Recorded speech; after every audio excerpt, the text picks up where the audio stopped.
The questions about the family, you have kids or you don't, you have husband, all questions.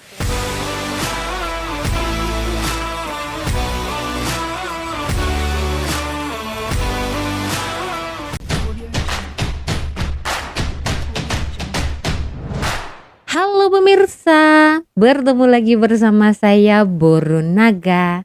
Apa kabarnya semua pemirsa pada hari ini? Semoga semua pemirsa dalam keadaan baik-baik saja ya.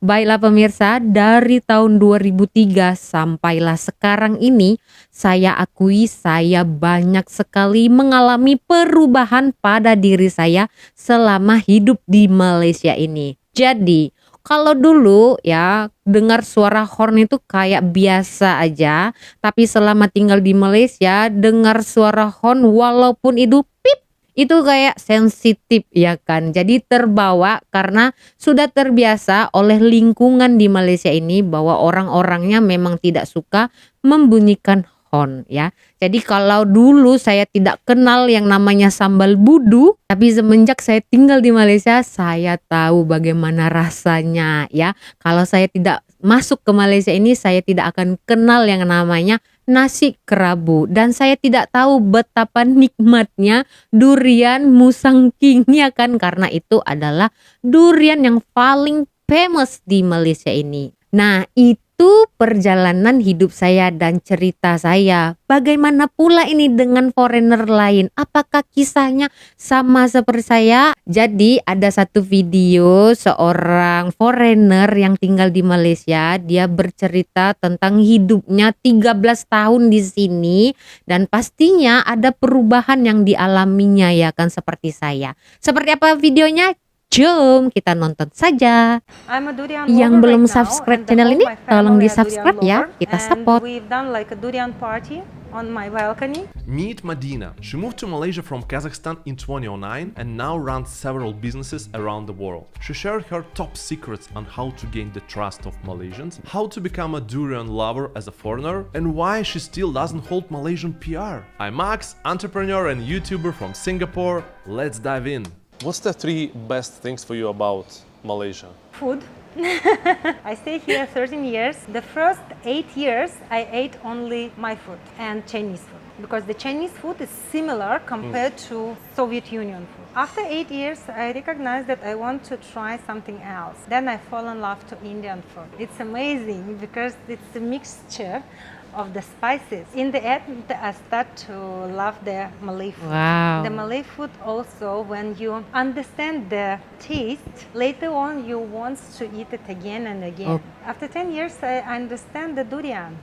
It's amazing. It took you 10 years. 10 tahun it baru dia takes ini. me from 10 years and I'm a durian lover right now and the whole my family are durian lover, and we've done like a durian party on my balcony. My kids, when you don't tell to the kids that the smell is awful, they're taking and they like it straight away. I can say that we are durian family, durian lover family. In Dubai, we found as well on the market, and the price was like a $60 Wow. for one durian. Yes. Mahal yo. Yeah. And then my kids asked me, Mommy, can we buy? I said, no, we'll go to Malaysia and eat there. Wah. Yeah. So Lebih first murah one di is food. sini The ya. second one is nature. It's beautiful because it's just 40 minutes away. You can go to Genting, or you can go the 3 hours away. There is the Cameron Highlands. So you can find the biggest flower in the world, which is called Rafflesia. It's just a 1 or 1.5 hour in the jungle, and then you can find this flower. There is a beautiful caves. There is historical buildings, different types of monkeys. Batu I caves used to ya? stay in Bukit Jalil area, and my apartment, I have the huge terrace, the big terrace. And to be honest, I had lots of different orchids there. Oh. And you don't need to take care a lot because it's the nature, and they are growing by themselves. Even though I come back after 1 year to my apartment and I see it's like a small jungle area, because the different types of trees and the flowers, I don't know from where they are on my balcony. Also, I've seen the monkey, I've seen the lizard, the chameleon was like our friend, and we called him George. So the nature is amazing here. And the last one, it's about islands. It's amazing betul. islands, especially on the east coast, which is called Redang Wow, Island, Pulau on the Redang. Hetian Island, Wow. with a beautiful water, with the nice and big turtles, with a beautiful sand. Banyak Definitely juga during, tempat yang sudah I don't dia know how many jalani. times a year, 4 or 5 years, normally we had a holiday to the different islands in Malaysia, Right. because it just take 1 hour. Do you remember your first impressions of the country? I was here with my friends. It was like 2 days. We stay in Traders Hotel. During the city tour, it was like a heavy rain, and we haven't seen at all the city. Then one of friend of ours, she tell us like awful stories about the city. That the women cannot stay with the guys. I mean, the single women cannot be Yeah. in the same apartment with the guys, and then they have a punishment on the square. The stories like was horrible. That's why when I left Kuala Lumpur, I said, "Oh, it's a beautiful city, the nice Petronas Towers, but I don't want to come back next time to this city." Then I met with my husband. I stayed in Malaysia 13 years. Wow. Kazakhstan is a Muslim country, and Malaysia is predominantly Muslim as well. The majority is Muslim. What I can say that it's about the similar. So in Kazakhstan there is different nationalities. Yes, definitely it's a Muslim country, but it's like a democratic. If you are not Muslim, it's fine. So they do not push you to pray 5 times a day or to follow the rules. In Malaysia, what I like here, that the people, they are also not so strict with the religion. So they're strict, for example, Malay people, they are strict to Malays, but they do not strict to Chinese or Indian, because they have their own culture, they have their own religion. Like a Chinese, most of them they're Catholics. Indians, some of them like a Hindu, some of them they have a different religion. And also there is lots of tourists. In this case, they are more strict during Ramadan period, so they are more strict to Malays. So they can't eat outside, I mean, on the streets, Betul, in the betul, shopping centers, but they do not push the foreigners not to eat. Betul. Or the other nationalities. And also you can wear whatever you want. They don't tell you, oh, why you are wearing, such an open blouse or shorts or whatever. So they find, and it's nice, not like in Saudi Arabia or Iran. I heard that it's quite difficult to get a PR status for the foreigner in Malaysia. I think it's even more difficult than in Singapore. It's true.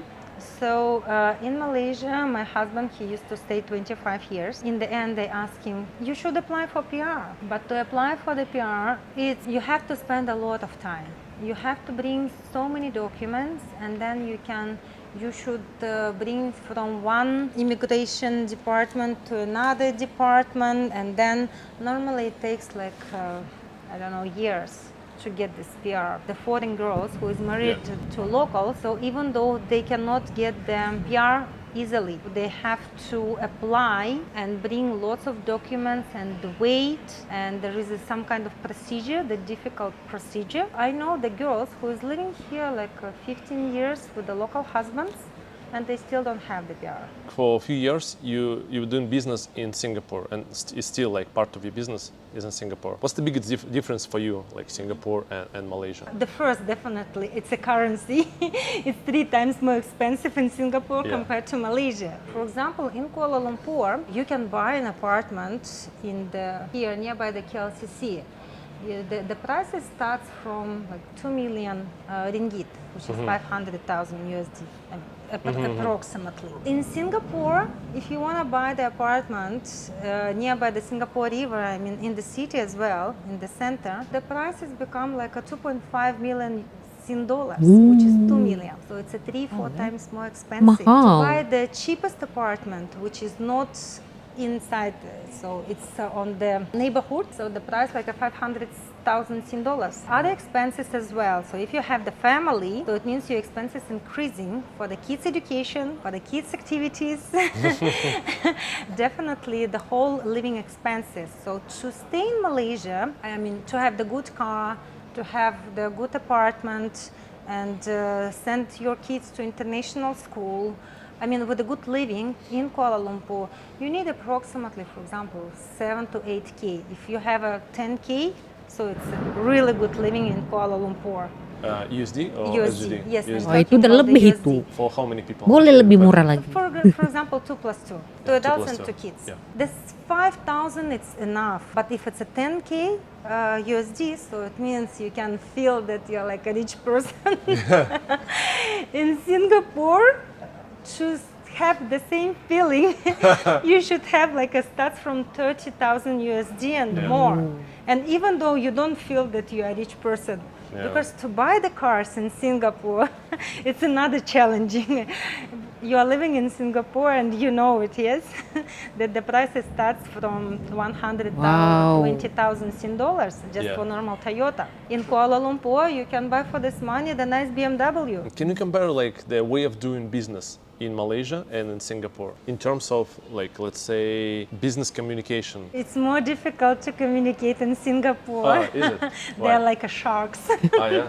The managers, they have a beautiful English. They are money-minded people, definitely. Because normally I communicate with the hoteliers, with the director of sales of the, for example, Ritz-Carlton Hotel or Mandarin Oriental Hotel. My purpose was to get the better rates for the company. Like 1 or 2 hours when you talk with the person, you feel that you are talking with a shark because they are so professional in this field.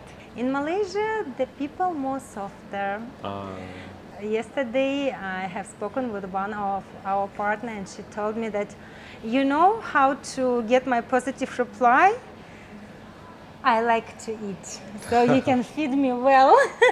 Yesterday I bring to my partner the honey cake, the Russian cake, and they were so excited about this taste. So I said, okay, next time I'll bring you some more cakes to get the positive reply to my questions. What's other like best ways to gain trust with Malaysians? They are family-oriented people. They love kids. Even the men, guys, they really love kids. And it's a big difference between the CIS countries, for example, and the people from Malaysia. So if, let's say, you are going to the shopping mall or you are going to the plane or whatever, the people, they're really supportive. They are friendly to the kids. So if, let's say, you want to start to communicate nicely with the people, first, definitely, you can start with the questions about the family, you have kids or you don't, you have husband, all questions like this. After that, you can feel that the people, they start to be more closer to you. Like yesterday, for example, I was in KLCC, I decided to grab some food faster. Then it was, all the tables was so busy, so it was no even single place to sit down. And it was the Malay couple, the boy and girl. So I asked them, can I share with you, please, the table? And they said, yes, please enjoy. So I sit down, so then they asked me, do you want the fruits? Well, we have the local fruits. Please try, it's really delicious. They start to explain to me what kind of fruits is this. Then we start to talk who you are, from which area in Kuala Lumpur. Sangat what do you ramah do, ya know? Kak, So orang we become Malaysia. almost friends yesterday during the 10 minutes.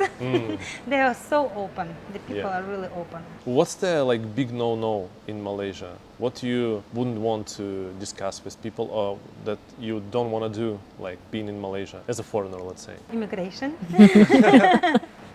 Yes, so better to come following all the rules because Yeah. the immigration is really strict. Nah, betul-betul. Also, if let's say you delay with your visa for 1 or 2 days, You feel like overstay your visa, yeah? overstay, yes. So same thing. So they are really strict to your stay in the country. Also, definitely you have to follow the culture and you have to follow the rules of the country. Di mana So bumi I think this dipijak, is di situ only langit thing in dijunjung, ya kan? Malaysia, because in other areas it's quite open, friendly, and normally you don't have any difficulties.